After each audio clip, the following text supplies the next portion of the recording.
Moving on, I'm not going to take a lot of time.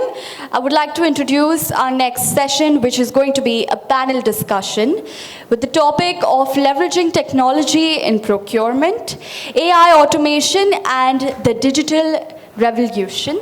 Our moderator for this session is going to be Mr. Srinivasan Venkatasubramanyam.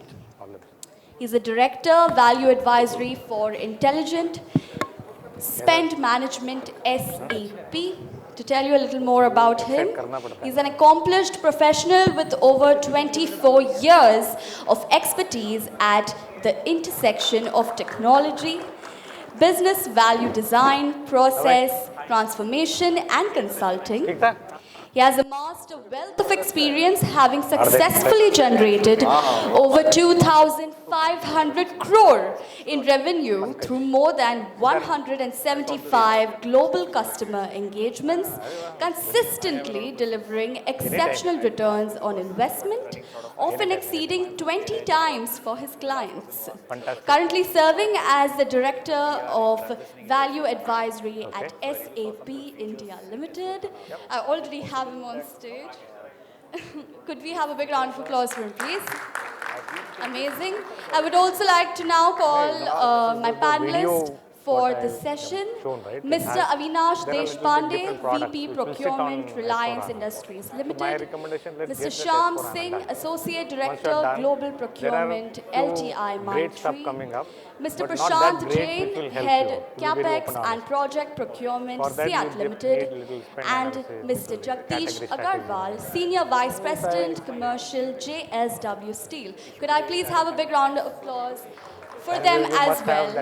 Thank you so much. Control. Give my management a monthly kind of report or an So that's not needed. My take here in let report run it. Are you able to hear us? The category strategies. Perfect. And management. I guess one dashboard. We are on a very important and an interesting topic. Seeing some of the surveys that's been.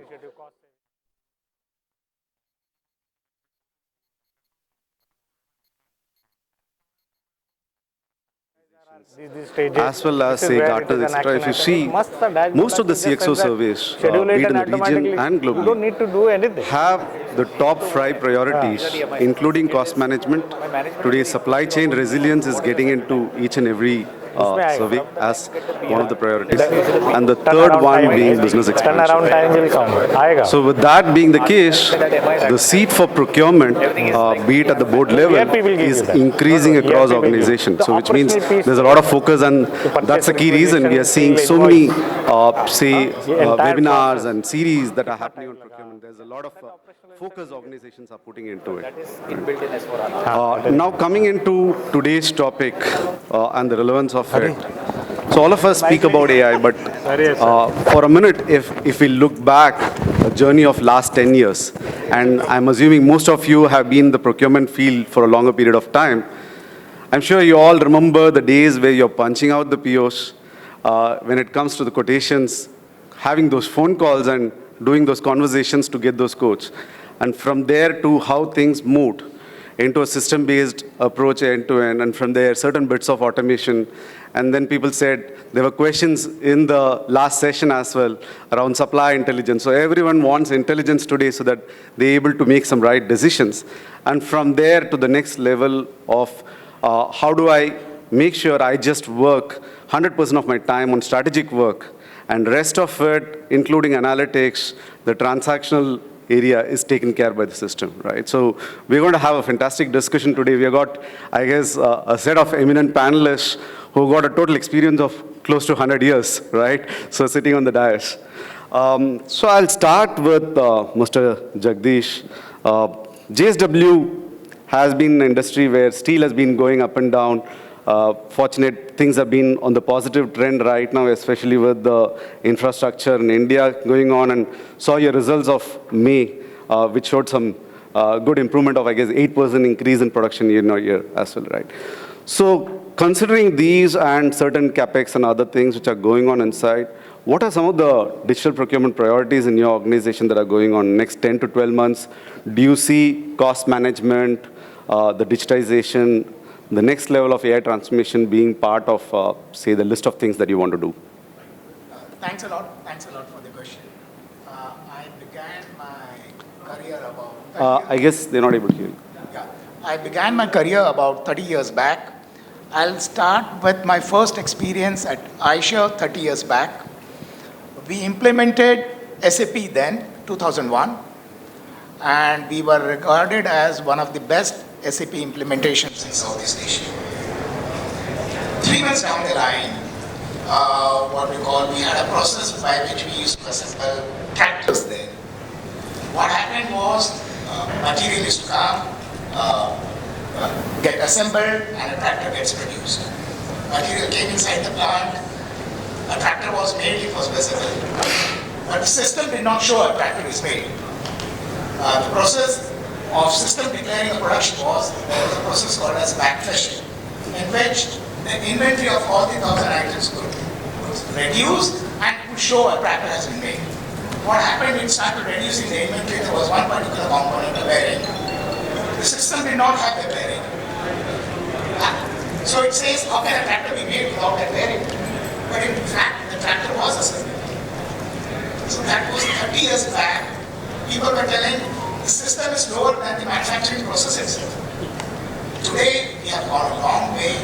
Today, I would say, at GSW, most of the projects are involving, irrespective of the function you are in commercial or finance, or can we use a digital tool to go to the next level.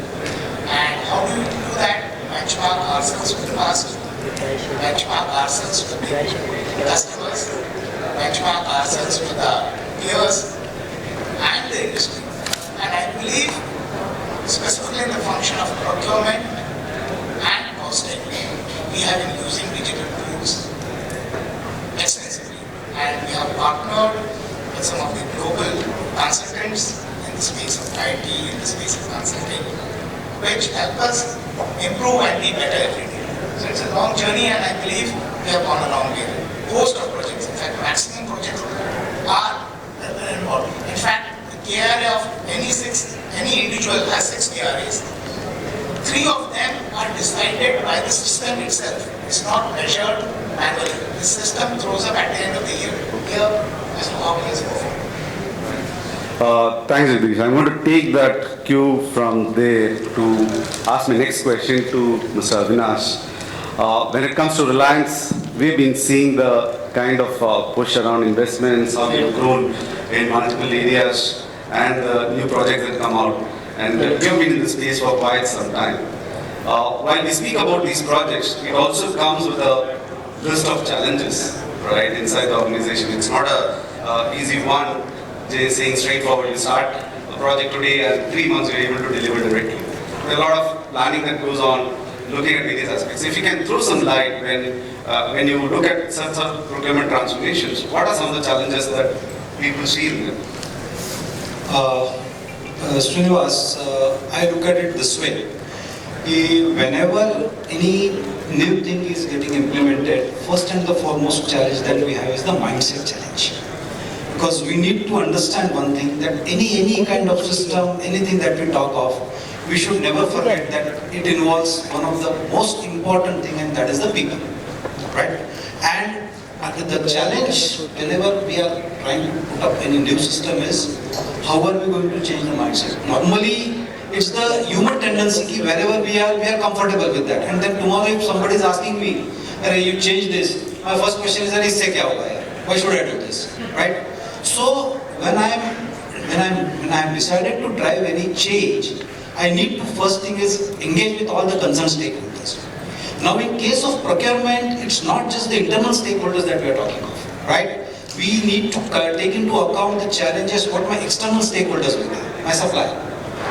Just to share an example with you, in 2006 when I was involved in refinery project, right? When Vector was our consultant, we had introduced a concept what is called as E-room, wherein all the project-related technical documents the vendors were supposed to upload in that E-room. The concerned people would have the access to that, and whatever comments or whatever approvals are to be done, that can be done in the E-room. So on the face of it, the system appears to be pretty simple and pretty convenient. But the challenges that we had is my vendors, they didn't have the requisite connectivity. So whenever I used to tell them by e-room map, you upload the document, they will say, sir, network in. You imagine in 2006, right? And so now, in that case, majority of time of my buyers, it was, going and helping the vendors to upload the documents. So the challenge is, whenever we are designing any system or whenever we are trying to implement any change, the concerns of the stakeholders need to be taken into account. Second thing is specifically focusing on some digital initiatives that we are talking about. The system, if suppose we are trying to implement, we need to look out whether it is addressing my end-to-end requirements. Otherwise, the challenge of interface can happen. If, say for example, if suppose I am focusing only on say procurement model, but apart from procurement, after I procure the material goes into stores, the GRN has to be prepared, the payment documents, they are to be uploaded, the accounts need the access, so they also need to see the GRN. So if suppose I am using a specific system which caters only to say procurement activities, what happens to the interface? If suppose the interface is not proper, stores will say, boss, I am not able to see the order, I cannot make the GRN, my entire chain stops, right? So maybe, of course, these are the two major challenges which I see whenever we are trying to implement any new system. Thank you. I guess we brought in a very interesting and a valid point of suppliers, because often people just speak about internal side of the organization, who are the stakeholders that have to take care, and we just take suppliers for granted, saying that he has to deliver goods for me. Looking at that as a persona becomes very important, is what you mentioned. Now Prashant, from there, see it as a very interesting juncture of the journey. You have been putting a lot of capex. There was a news around 1,000 crores of capex this year which you're putting into to expand your facilities. And on top of it, with the EV market, the kind of tires for the different segments that you have to bring out, that complexity comes in. So, which makes it all the more interesting on supplier selection, working with some of them in developing new things which are doing on the engineering side. So, when it comes to the supplier selection, the whole performance management, as well as the contracts which comes in. So where do you see AI and technologies help you in this whole space? Yeah, thank you. So when we are talking about AI and especially in the supply selection segment, AI is nowadays becoming a kind of an essential thing for the procurement guys or for the teams. Because if you will see, AI is helping us in finding out taking the decisions more data-driven and more smarter decisions. It is not only a manual decision. Whatever earlier decisions we were taking only on the manual evaluations or mostly on the subjective evaluations. We were doing the subjective evaluations on our own perspective. So now the data is available, AI is fetching out the data and it is giving you the insights so that you can take the more valuable decisions. So similarly on the performance side, when we are talking about performance monitoring of the supplier, so it is also similar to the supply selections. And now I'll just share one example what CEAT has developed around 4 or 5 years back. We have, our enterprise or ERP system is so much integrated with the supplier system that they can see the inventory levels live, what is the inventory in our system, ROL, ROQs, and they can plan their production and the dispatch schedules accordingly. With that, over and above what we are trying to do it, we are now taking their quality parameters into our systems. So when the production is going on, whatever quality parameters are there in system, it is going to be implemented or it is going to be reflected in our system itself. So our procurement or the quality team can take the decision immediately at what stage or for particular product we have to use it. Because when we are talking about tires, there are different types of tires. We are providing tires to OEMs, we are providing tires to replacement, exports, and EV tires are especially designed for different type of things, because it requires our specialties and lesser noise and all these things.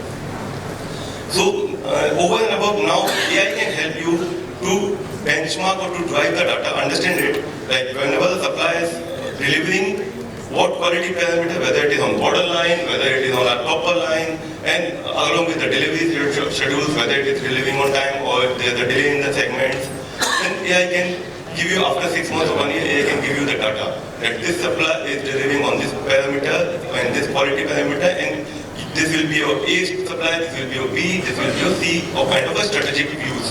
And then the manual intervention, of course, it is required. As our SAP colleagues said in the last session, It cannot be whole AI driven. Of course, the manual intervention will be required. So then our procurement teams, experts can take the decision. I'll just touch upon a few things on the contract. We all are very much like whenever we see the contract, it's a frustrated thing or some kind of irritation we feel it because it's a 20, 30, 40 pages of documents. Nobody would like to read it very openly. So AI can help us, or it is helping even now, that like Copilots or the other Microsoft tools, they are helping us to read the contracts, filling out the what I can say, this parameter or the payment terms if it is not aligned with the previous contracts for the same kind of suppliers. So where we can help it, and now the ML or NLP is also helping us to drive the data.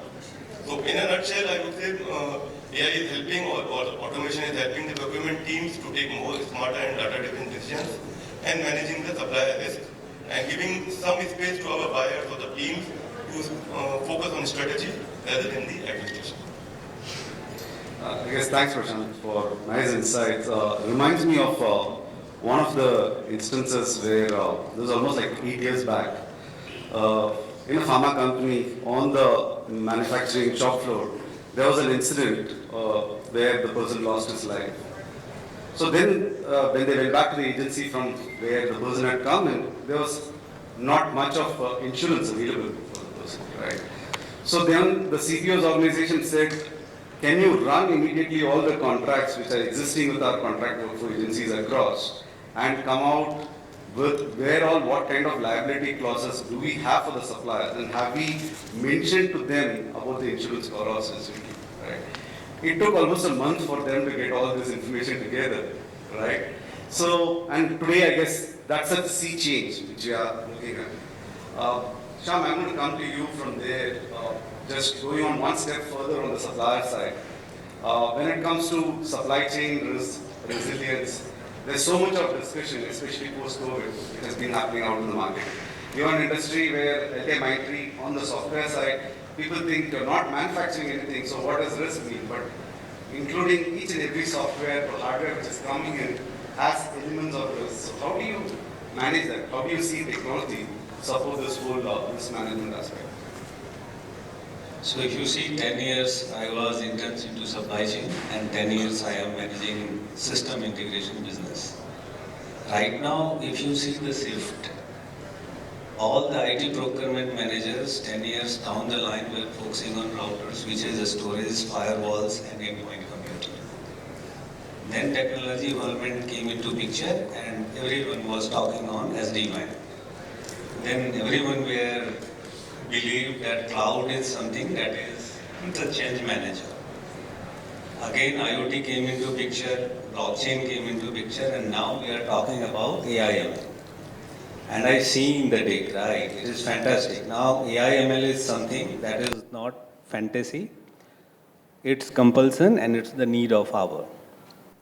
So the risk itself is associated since the procurement is getting transformed. Now instead of hardware, you have virtual machine, right? You can access all these contemporary data through old system. And you do accept that, knowing the fact hardware and then this SaaS is coming with lots of smart contracting management. Someone told that if you are accepting something that is the part of a standard contract, what is the limitation of liability clause? Then what is the condition? What about warranty? What about the governing authority? And again, what all things you are adding in your system? Means who is the decision-making authority within your company on account of these all technology procurement? Are you bringing the quality system, or you can say you are adding lots of technology or adding on your cost? Who is managing the cost? Who is taking care of total cost of ownership management? Being in IT or in procurement, if I talk about from captive procurement or OPEX procurement, I would always say NPV, DIO, DPO, CCC. But when it is all about selling those solutions to the client across, what all pain areas we are going to tackle, what would be the solution approach, plus what is the quantitative parameter which we are bringing apart from quality. if you talk about top 5 risk, it's all about contractual obligation under a smart contract. Then it's data privacy. Again, it's all about what all technology you are using, what all risk appetite, risk tolerance is coming into picture, and what is your mitigation plan. If I talk about procurement aspect, many of us would not have risk register. How many of you are using risk register, right? That could be for your process, policy, people, and then system. Now, business intelligence is coming into picture. Everything is happening through AI, but it should be human augmented. Now, what we are seeing, it's all agentic AI. In coming days, it would be robotics. But still, our job would be secure if we are the part of compliance and risk management part. So we are bringing lots of value on table, and you all should appreciate our efforts like procurement heroes. Right. I guess, Sham, you answered some bits of the question also which came from the last discussion that was there. And Jagdish, I'm going to come back to you.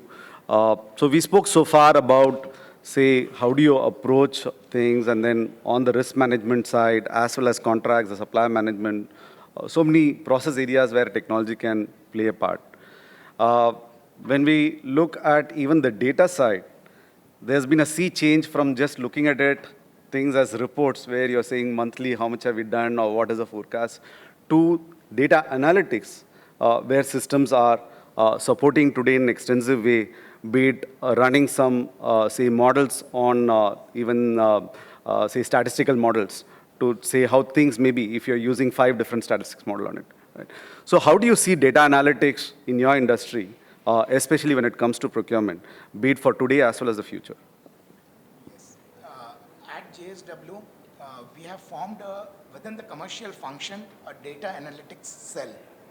And here, it's like a data warehouse where key is the custodian of host of historical data, plus captures data from the external domain. Largely, it's secondary research data, data taken from various research houses, uses that and helps us decide how should we interact and finalize a contract with a potential vendor. Should it be a short term or a long term? If long term, what are the various elements need to be brought into the contract? What weightages need to be given to it? So what indexes need to be linked? And so that's one particular area. We call it as the analytics team, and they provide us a should be cost. So whenever we finalize a contract, besides comparing vis-a-vis the LPO, the other potential vendors, we have a should be cost as a reference, which is essentially an offshoot of the data analytics cell, and that helps us. And it also takes care, besides these total cost of operations, also has a built-in model with respect to risk mitigation.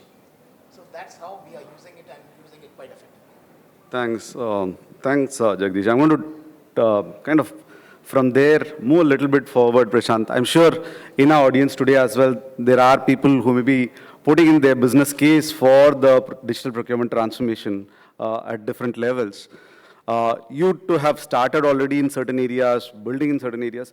What kind of measures, KPIs that should be put in place, and what do you look at to make sure the benefits come back? Because end of the day, when you go to a CFO or a CIO for approval, the first question is, what is it the organization gets out of it? And you can't have English there, right? So if you can throw some light of how CIAT has looked at it, and from your experience as well, what kind of KPIs people should look at? So maybe it is kind of, you mean to say return of investment. We are talking on the digital transformation. Of course, whenever we are going to develop some digital project or automation, especially for the procurement, we need to have some investment.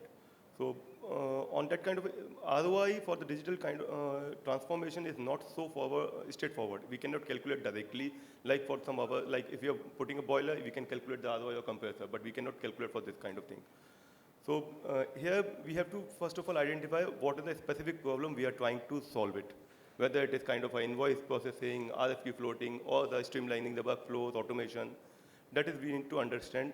Thereafter, we need to finalize or understand how much things are going to be reduced, whether it is going to reduce your time, invoice processing time, or the turnaround time to convert the PR to PO process. And then we can calculate some of the direct immediate cost benefits or the efficiency gains which is going to get.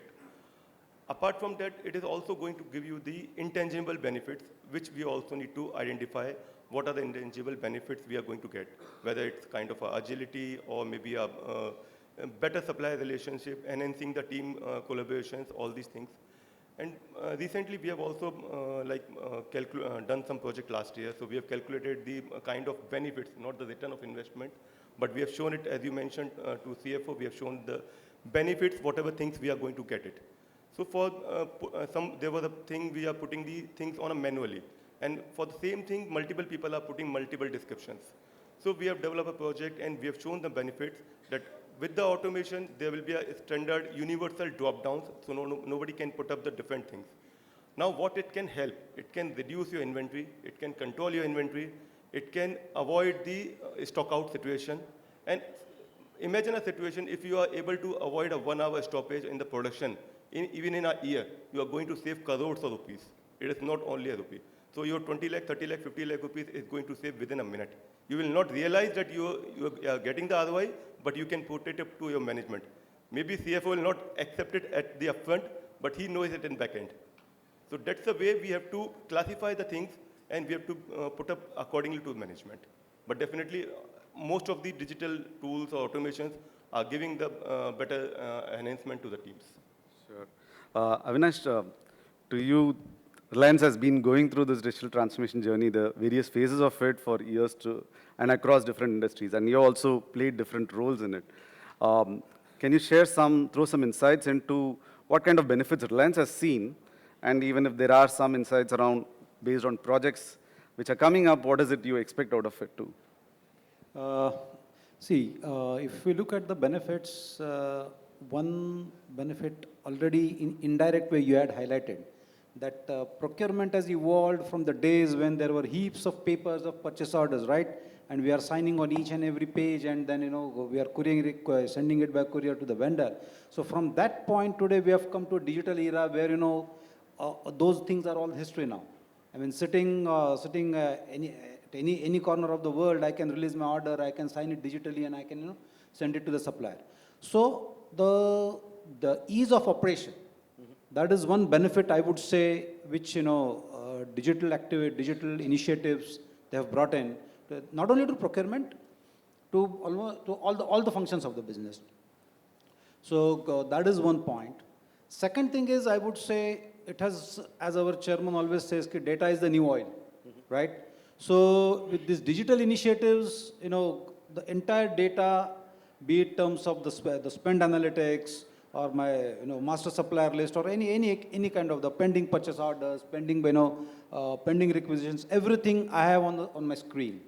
So the moment I have all these various data from various areas available to me, as a procurement person, you feel you have a feeling of empowerment. Then you know where you are and what really needs to be done. So that kind of benefit, I would say, the visibility, that is one benefit I would say. Third thing is, digital initiatives has brought in, integrity and transparency. So because all the concerned people, concerned stakeholders, be it finance, be it audit, they have access to all the requisite data, behind any purchase order or behind any purchasing decision. So that has made the integrity and transparency part more easy. Right? So these are few benefits which come to my mind when we are talking of digital initiatives. Thanks, Avinash. Shyam, closing question to you. You've been involved in various transformations, in some cases led it as well, including LTI Mindtree, which has been going through the whole S4HANA journey on the procure to pay. And prior to this, you spoke about the manufacturing areas too, where you've done. For the audience here, would you want to share some insights around, for people who are starting on their digital transformation journey or preparing for it, what may be few things that they should keep in mind or look forward to? First of all, understand the requirement. What is the mission, vision of your company? What would be the budgeting part? understand and outline. Second is engage with your CXOs. The major problem of transformational project is that most of the cases is coming through change log or a scope creep, right? So wherever a scope is clear, at least you have clear understanding of the requirement, then you can float RFI in the market, gather some of the insight, used cases, engage with your CXO, understand the demos, and then accordingly plan for the solution. That is the first part. Second part is that if you don't have that much of budget, always go for SaaS product. It's all software as a service or platform as a service or infrastructure as a service. Like if I talk about SAP, not I am promoting here, but just Rise with SAP. It's a great product. You could also explore multiple ERP tools are available. That is for SMEs. Then again, big companies are also focusing on these startups type companies where we have limited resource and budget. So that's how you could plan. But if your organization is mature or mid-size, you have multiple options. And believe me, if you do the right sizing, the problem is procurement are not vocal or involved in the initial stage. If I talk about the technology transformation, many of us are not understanding what is the architecture and layout of that particular company. That is the problem. And when you would start understanding it, exploring it, engaging with the right stakeholder, promoting procurement, you are going to add value. It's not limited to the cost, but also quality. You would bring lots of things on the table by partnering with the multiple vendor across here, the globe also, or cross functions teams also. That is what you could do. It's all not about smart planning, but intelligent planning. Thanks, Sham. I guess pretty interesting insights across. Hopefully, all of you in the audience also found certain pieces of it useful and helpful in the journeys that you're planning in, right? So we spoke about things around how people are looking at the internal and the external factors, then to the change management piece of it. Also the kind of KPIs and how do you look at benefits and data insights to support those benefits as well.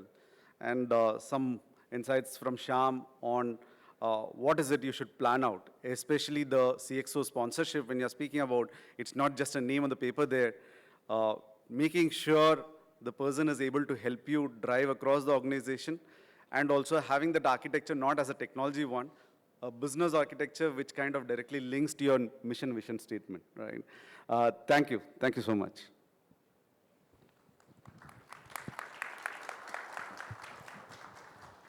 Thank you so much. Requesting Mr. Srinivasan to stay back. And now I would like to call on stage Dr. Subhash Ranjan, Head Sourcing WAM India Private Limited, and Mr. Mukesh Nandan, Head Supply Chain T&D and Renewable Business, Vikran Engineering Limited, to give us a bit more insight on the panel that we just conducted. Thank you so much. Yeah. We're going to continue on the topic, just that on the procurement transformation, the digital transformation, but both of you are at junctures where the industries which you represent and how things are going are so different, and it's at a fast-paced environment, right? I'm going to start with you, Mr. Mukesh. First and foremost, congratulations on the recent win with Power Grid. And you are also seeing at how your organization has grown. It's been like more than 30-40% growth across scene, and the kind of investments that you're putting in is also huge to grow in different verticals, right, on the EPC space. Maybe with this on the business side, when it comes to the EPC industry, procurement plays a major role with the project management organization, right? So what are some of the things when you're looking at to identify the procurement transformation, be it from digital transformation as well as operational process transformation? What are things that you look at in your industry? And maybe if you can throw some light with examples too of what you've done. Yeah, thank you, Venkat. So I think I could introduce first that I have more than 2 decades of experience into the power sector. So I was with ex-KEC, ex-Adani, ex-Sterlite, ex-Reliance, and ex-UV. But my last more than 2 decades of supply chain experience, all type of problems which I've seen in the power sector, that where we have started. So when I was with Reliance, and I remember that in 2006, so that SAP was not accepted by anyone at that time. So, and how the process, how the improve the public, how improve your buyers, how improve your store persons.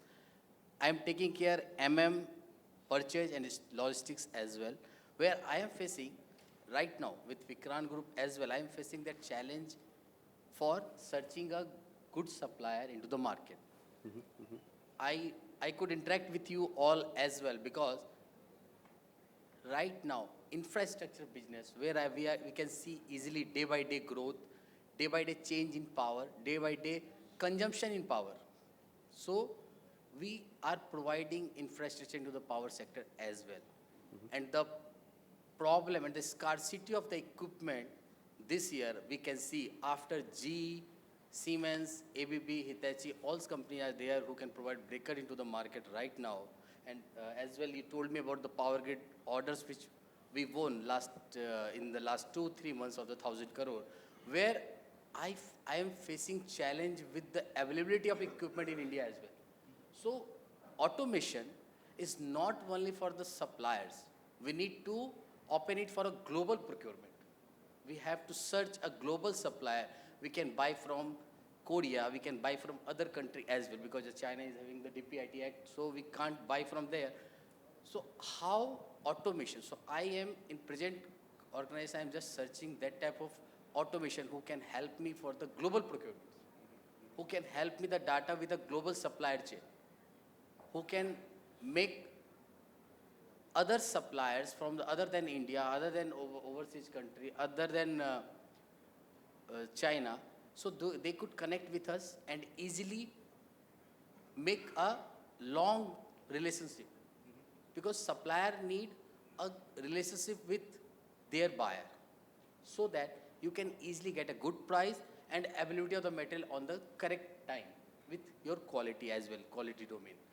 So one of the sequence, what I can see in the procurement, that is a cycle which is important, that is from RFQ or RFI or RFP to the converting into the comparative and NFA. Further, PO placement is also one of the second cycle, but I could ask, this is the major important where I can see the savings. And savings is very much important for any of the organization, because they are directly dependent on this. The savings from this bucket, they can use into the indirect expenses, indirect procurements, they can. So in the industry of power or other as well in the infrastructure, we need and we have to accept the automation, digital procurement tools to come up with all the buyers who can make first alignment of automation from RFP or RFQ or RFI to the NFA comparatives, which will give you the major stake with the suppliers.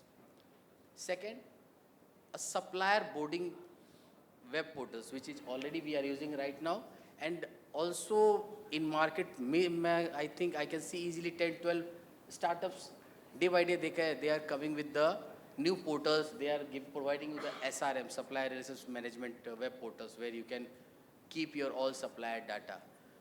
But it's not important that web portal is sufficient for you.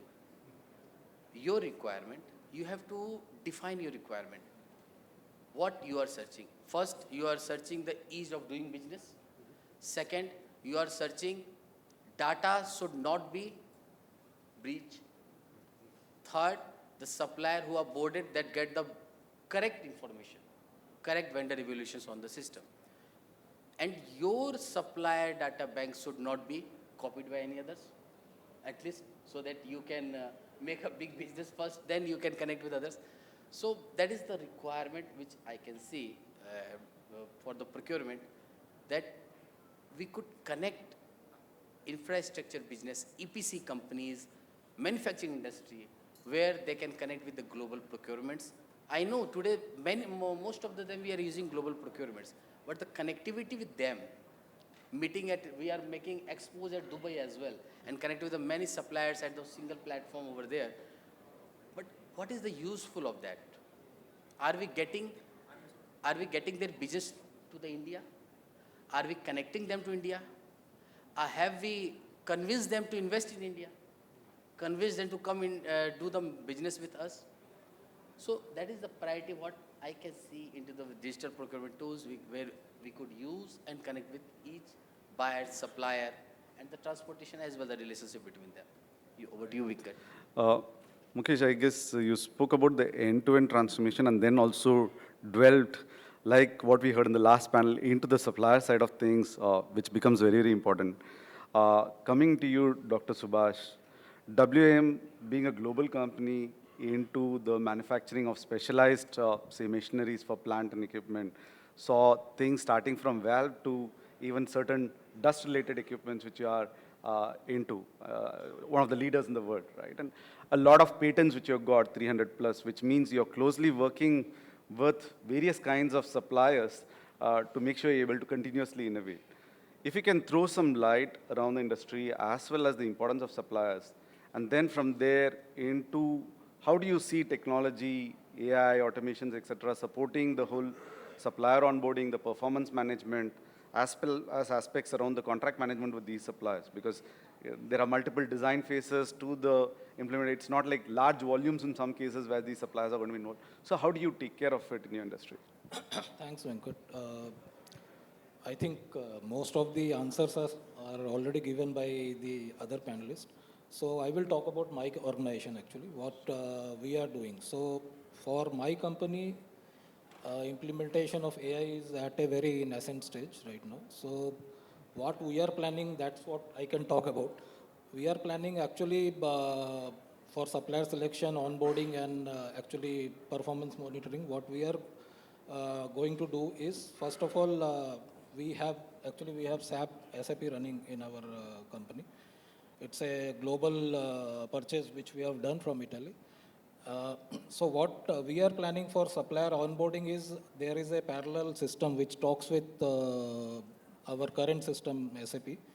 Is that there for each and every commodity there are questionnaires, right? So whenever we shortlist a supplier for onboarding, we go to that supplier and we start filling up that questionnaire, and that questionnaire actually is a hard copy, to be very frank. But once we come back to our office, then we start filling it in the AI software module, which is just actually implemented 2 months back. So after filling up that data and the other historical data, what we have from our previous experiences in our other plants in Italy, US, China and all. So it throws as a result saying that, okay, the suppliers for this commodity, for example, casting, the global score is 90%. Now your supplier rates around 85%, so it is okay. If it is more than 75%, you can accept that supplier and go ahead. But yes, there are certain corrections which you need to talk with that supplier and get it implemented. Now that's supplier onboarding. Now coming to supplier performance measurement, it's again same kind of module is there what we are going to implement right now. So it takes care of actually for each and every supplier we have lots of data in terms of quality, cost, delivery. And also now we have added one new parameter, that's ESG actually, because that is actually very critical for us right now. So again, same sort of data we have which processes globally. It's not only for supplier rating for India, it is global supplier rating. So based on that, we rate the suppliers, and accordingly for the suppliers who are lagging behind, so we gave feedback also, because you measure the data, it's not the end of the game. So you need to give feedbacks to them how they can improve on that. And finally, SRM part is again we are actually planning to give schedules in ERP. Some of our big suppliers, they have actually having same ERP, which is SAP.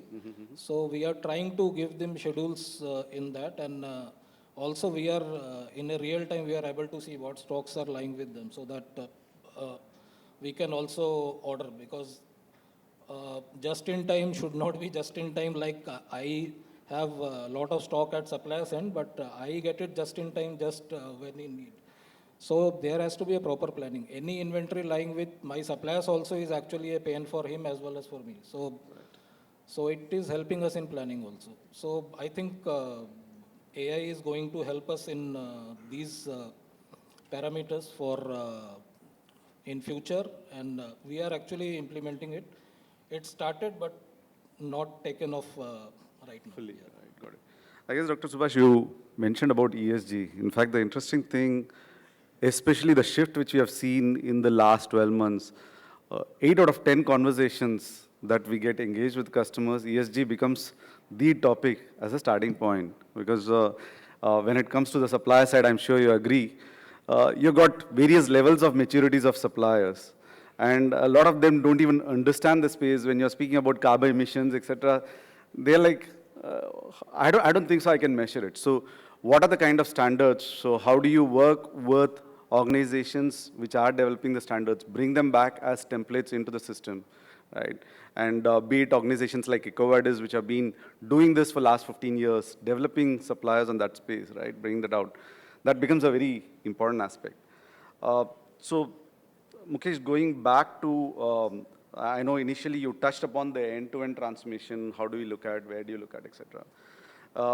You are at a juncture where Vikran Engineering, there's a lot of, say, business growth that's happening. So, and some of these are projects which you deliver 12 to 36 months kind of period, right? And your order books kind of accumulate.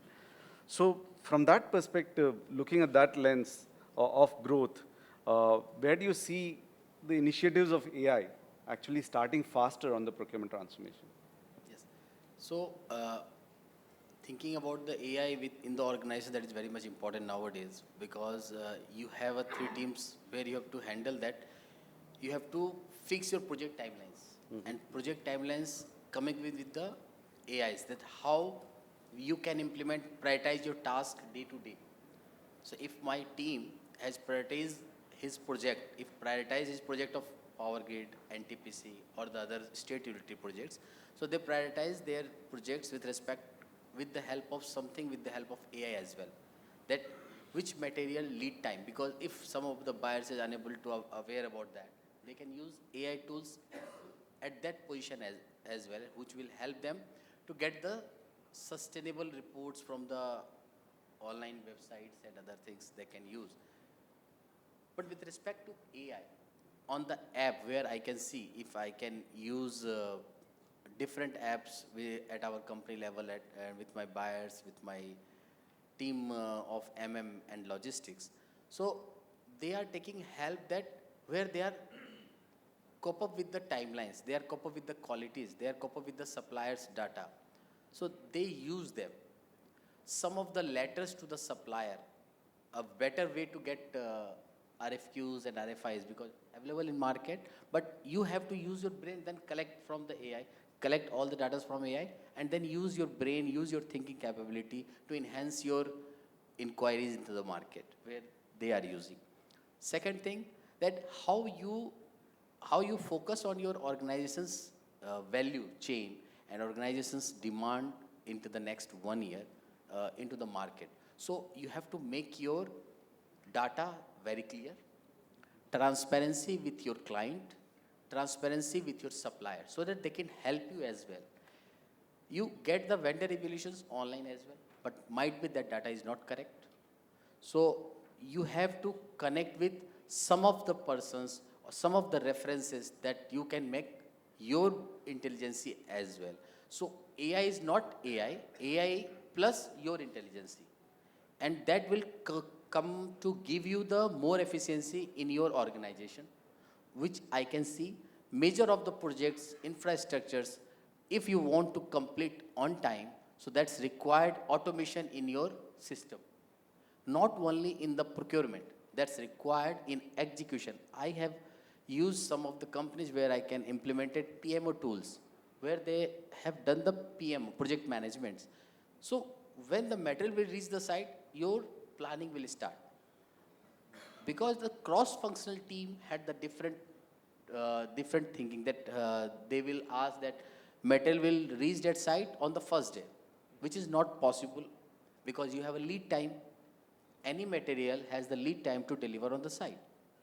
In that condition, you have to make that planning with respect to the delivery of the material, with respect, you can expedite, but you can't minimize that delivery schedule within a less time. So that planning of PMO tools, which is used as AI as well. Second, procurement tools. And the third, financing tools. बिना payment के तो कोई काम ही नहीं करेगा. So that's required for all the suppliers. So what I think, आपके data bank का अगर payment going on time easy हो जाए तो that supplier will give you the best efforts and give you the best results. So एक cycle where I feel and where I have used it कि you can put their data on web portal कि आपका invoice का ये position है आज के date में. Next day your invoice is going to be that. If corrections required a mail should cop up to the supplier. बहुत सारे अवेलेबल हैं, आप वेब पोर्टल पे सर्च कर सकते हैं. Many companies are there, startups are there who are providing this type of solutions. So supplier को faith है, अगर बायर से बात नहीं भी हो पाती, if they are not connected with the buyers, at least they could see on the web portal कि यस मेरा पोजीशन क्या है, where the my invoices are, where the my payment will get. So that make faith to supplier for their organization, to the buyer organization. So that is the important part which I can see for any of the organization growth, which I did with this company as well. Since last 3 years, I can see if you need a valuation or the revenue cycle with 2x, 3x, that's demand automation. That demands increase in efficiency. That demands a spend value of at least 700 crore with one buyer. So that spend single buyer, you can increase the value of a spend with a single buyer, but only with the help of automation or the digital procurement tools to the providing to the buyers. Otherwise, वो फिर same lethargy way में they will work and give you a reduced efficiency. So that is the challenges which I can see with the EPC business, infrastructure business, as well I have seen in the KEC as well, where I have used different platforms, online platforms, and used over there for the completion of projects, not only in India, with Burundi, African countries as well. So this is the major portion where I can think we could implement the automation, we can provide the information to supplier at any stage. It is very valid, interesting insights, especially on the suppliers' working capital support and how do you get value out of it, right? Because this is something where we are seeing now, especially with connected systems, even when SAP's discussions are happening with customers, the treasury organization on the finance side, how are they able to give insights to procurement for real-time discount management, saying, okay, based on your positions of finance, are you able to bring the element of saying, even if in contract it is not there, I'm ready to pay you instead of net 30, net 2 days. Are you ready to give 1% back, right? How do you add value to it? That's becoming a very common conversation these days. Dr. Subhash, do you want to add some things from your industry and where you're looking at on, say, a near-term AI use case? What are the areas where you believe things are going to change for you? I think, again, he has answered most of it, but I think we should concentrate our AI practices on the areas which are repetitive, like, for example, peer-to-peer.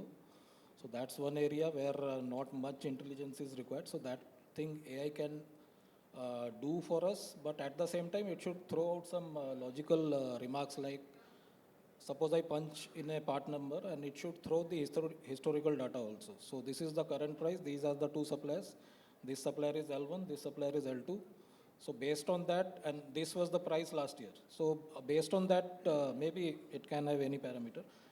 So I can take a call and I will just select the L1 supplier with the L1 price and maybe I can see a variation that last year the price was less, then why it should increase this much this year?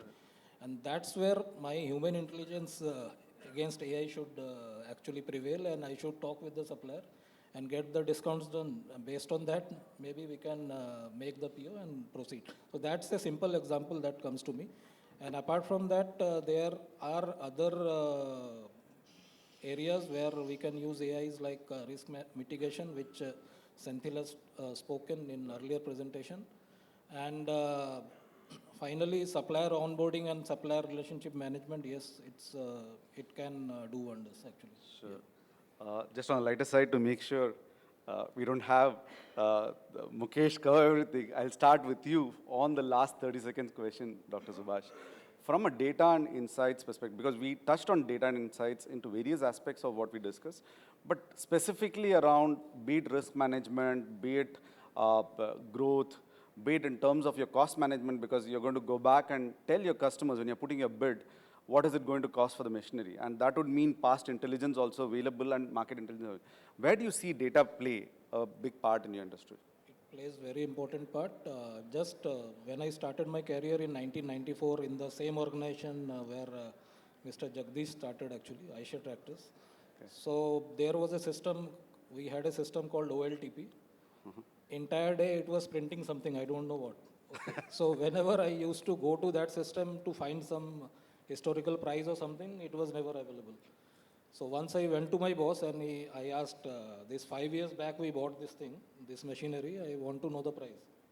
So he took me to a storeroom and there were 1,000 files there and he asked me to check, you can find it from here. So from there actually today we have reached a level where data is available in a very good way in Excel sheets and also everywhere actually. So now we are at least in a stage where the data is available. Now it is up to us to use that data in a good way so that we derive the desired inferences out of it. I think that's it regarding data. I can add, yes, thank you. So I want to add you as well because so the materials of the commodity items where I can see that the information is the major challenge. So for the information, the data is one of the important thing. The historic data they can use and also second thing, information, immediate information because the prices can goes any day. It can goes down and up any day because I can see 2 days before the DI prices has down immediately. The Tata and the Jindal, they all are getting that how this happens because the timeline is not confirmed to get it down. But that is the specialization in the that is the special efforts in the supply chain demand. Supply hai, तो demand kam ho gaya, तो then you have to sell it at the lower prices. So information, what I can think, present information with individual buyers, and the second is the data, historical data available with us, where automation is one of the better solutions with us, where we can see historical data, rate efficiency in the market, and the domain where prices variations are there, prices downs are there, ups are there, and the data should be available with the buyers, which can support them to negotiate better. Thank you. I guess good insights. I hope we had more time for further discussions, but fabulous insights around how you're looking at it, be it from the process areas for transformation, the data, as well as areas where AI can impact both the business. Thank you. And for our previous panelists to join them on stage, Mr. Avinash, Mr. Shyam, Mr. Prashant, and Mr. Jagdish. And could I please have Ranjan Iyengar to please felicitate them?